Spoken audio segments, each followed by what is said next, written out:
I'm going to show you how to install MySQL and MySQL Workbench on a Windows 10 machine. Let's click on Modules, and then under the MySQL Server and Workbench software heading, we'll click on Instructions for installing MySQL and MySQL Workbench. And we'll go ahead and open up those instructions. Scroll down, and this first link will take you to the software download. I'm going to open that in a new tab so that I can still look at my instructions. Click on Download now.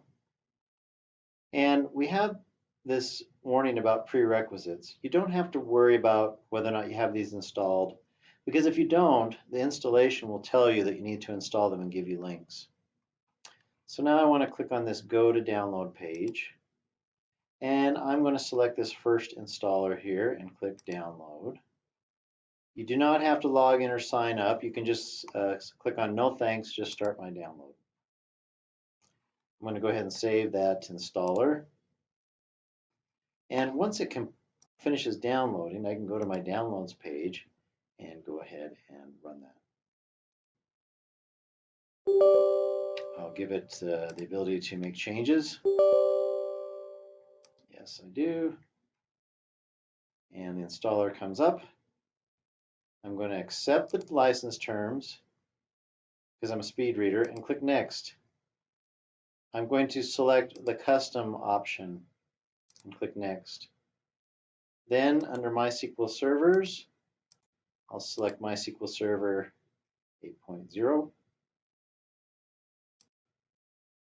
And then under Applications, I want to select Workbench. Some people like to use the shell, so you can add the shell if you would like.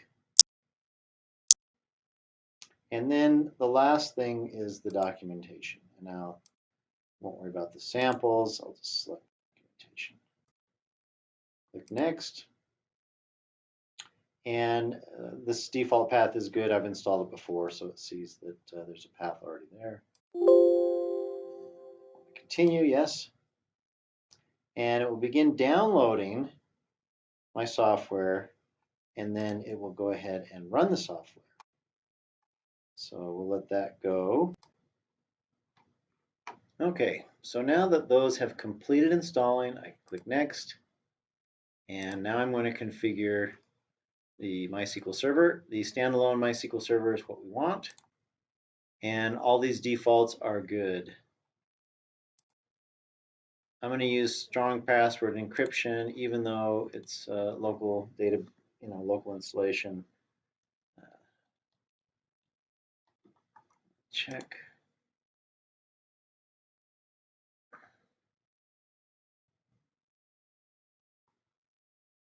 And this is a little bit different because I've already installed MySQL before, but you'll get a screen here where you have to enter the password twice. And this will be the name of the Windows service for MySQL. We can go ahead and start it on System Startup. That's good. And we will go ahead and let it do its thing. Configuring the server. And click Finish and Next. And I don't need the shell, but we'll go ahead and start Workbench. Okay, so here's MySQL Workbench, and here's the connection we just created. And, oh, I have a little thing here on my machine. Okay, so that error message I got was, I've got an external drive. For some reason, when I disconnected it, it wants me to connect it. All right. So here I am. I'm in MySQL Workbench. And what I need to do is run a script to install a database and populate it with data. So let's go back here to modules.